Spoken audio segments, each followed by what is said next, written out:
Light. It's how we see things and how things are seen. In art, light is one of the main fundamentals and is quite important to most artworks. And you have probably looked at the artworks created by professionals and wondered how they were able to implement it so masterfully. However, light is deceptively difficult to implement well in its many different forms and applications, such as defining shape and form, setting the mood or emotion of a scene, and controlling the focus of the viewer. So today, I will show you the fundamentals of how light works, how it interacts with different objects, and how to implement it correctly into your artworks. But first, let me just switch on the light. It's a bit dark in here. There we go. Now the first thing you have to know about light is how it works. You don't need to know the underlying physics of how light works, just its basic properties. Firstly, all light comes from a source. This light can be the sun shining down on your subject, or it can be a disembodied point of light out of frame. It doesn't matter where it comes from, it just matters that it comes from somewhere. From that source, the light will travel in a straight line in all directions from that source point, unless something is blocking it. So in this example, the light from this sphere is traveling in all directions, but the light from this flashlight only travels in the direction it is pointed. I know this seems stupid, but it is still important to learn. Following this, there are mainly 4 aspects of light that are the most important: intensity, exposure, color, and diffusal. Intensity of light refers to how much light is being projected on the subject. It is also more well known as the chroma or saturation of light. So the sun is a source of intense light, and a small LED is a source of weak light. Generally, the more intense a light source is, the darker and sharper the shadows of the subject tend to be. Intensity can also be changed by varying the distance between the source and the subject. So a light bulb in someone's face is more intense than if it was overhead. Next, we have exposure. Exposure is how much light is actually reaching the lens of the painting. In low exposure scenes, the subject is already brightly lit, so there isn't any need to change the exposure. But in this scene, for example, the light from the city is overexposed, which allows for the dark girl to be seen clearly. This also makes the lights appear brighter than they actually are, but they are just overexposed. The color of the light source is also important in your artwork, but I'll go further in depth in this later. Finally, there is hard and soft light. When the light is hard or sharp, it comes directly from the source to the subject unimpeded and creates sharp shadows. Spotlights are a good example of this kind of light, creating defined forms on the subject as it comes directly from the light to the character. However, this light is not very natural and can make your subjects look like a deer in headlights if you implement it incorrectly. Most light sources are actually diffused, where the light has scattered off something or refracted before reaching the subject. Funnily enough, it's actually a lot harder to draw things with diffused light, rather than with sharp light, as sharp light has clear defined lines, while diffused is all fuzzy. However, diffused light helps your subjects look cleaner and makes the painting look more natural, rather than just a mugshot. So now we know the basics of how light works, let's apply it to a basic example. This is Bob. Say hi, Bob.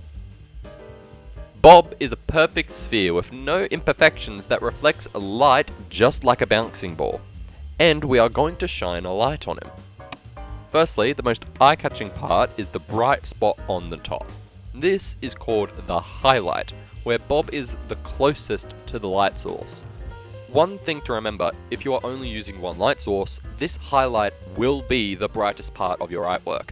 Nothing else can be brighter unless it's from another light source. Having areas brighter other than the highlight can make your artwork feel unreal. Moving away from the highlight, we have the core light. This is the rest of the subject that is in direct view of the light. There isn't much to say about this light other than it's where the light is. Next to this are the halftones and the terminator. This is where the ball starts to curve away from the light and is no longer in the direct light, creating the first part of the shadow.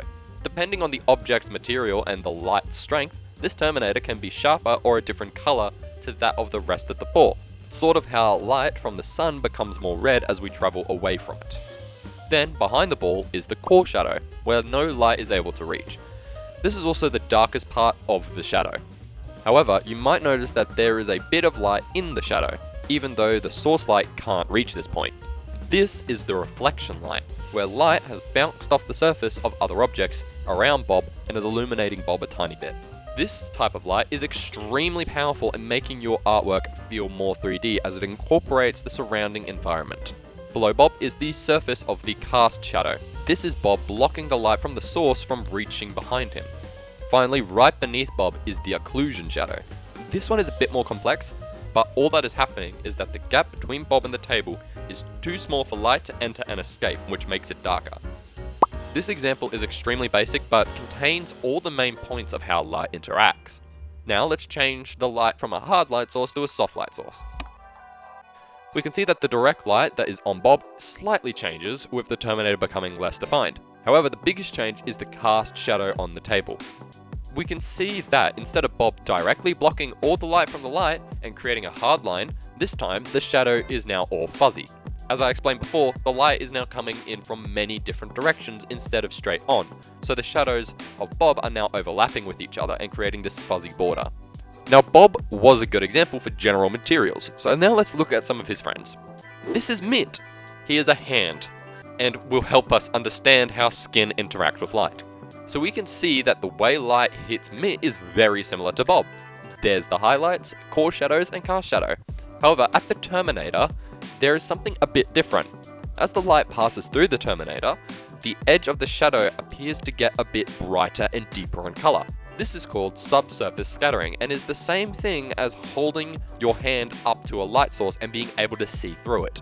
As the light passes through the skin, the light reflects at different points in the skin and comes out a bit red looking. This helps to make your art feel more natural and avoids a pastel and flat look. Moving on from it, we say hello to Mercury and Steel. These two are very reflective, but one is glossy and the other one is matte. Mercury directly reflects almost all the light that hits his surface, making him appear shinier than Steel, as his surface is almost completely smooth.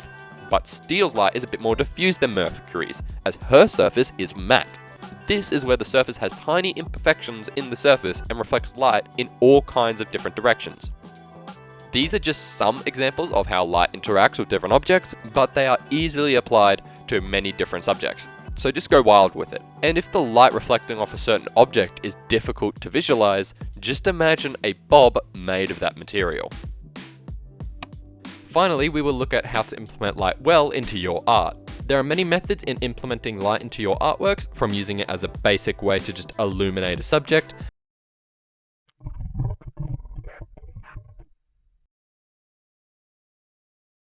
or to just make it more dynamic. I'll just go over some general ways, but there are a lot more ways to implement it into your artworks and many other tutorials to learn how to do that. So for most art pieces, you're going to want to have more than one light source in your artwork. Some people use just two, but you can use as many as you dare to. For most artworks though, there are three main light sources: the main, fill, and rim or backlights. The main light, as its name implies, is the main light source in your art. This one should be the brightest out of all your light sources and will create the most dynamic shadows on your subjects. Then we have the fill light.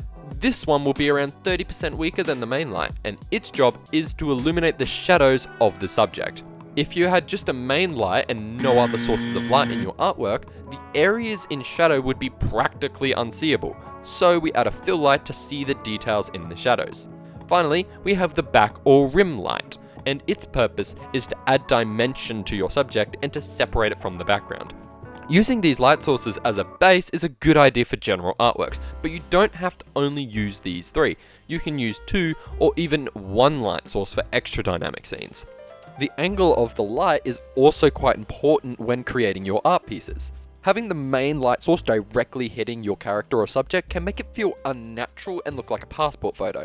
So instead, have the light to the side of the subject. This is just a small difference in the way you create the light, but it has a profound impact on how good your piece looks. There are many different angles you can use for your art, and they all have different purposes and effects on your artworks. You could also use light as a way to create emotion and mood in your work.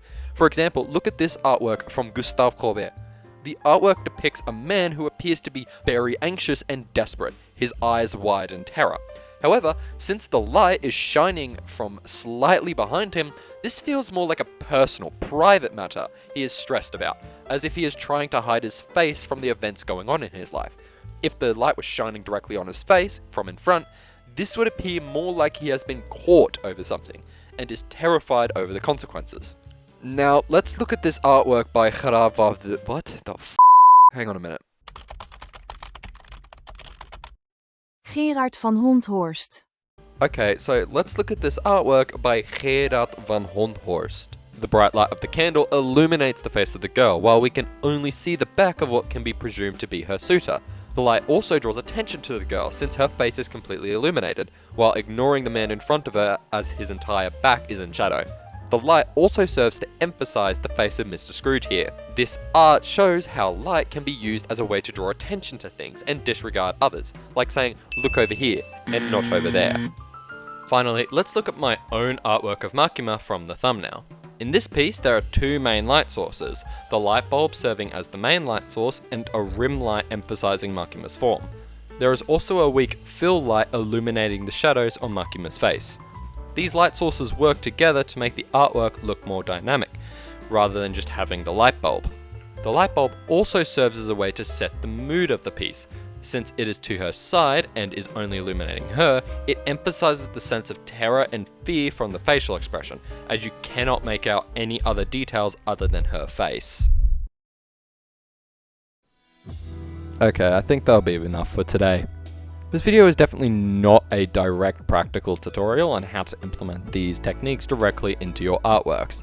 There are plenty of other tutorials though on how to do these techniques, but if you guys want me specifically to make one of these tutorials, I am more than happy to. But as always, thanks for watching. I'll see you again, eventually.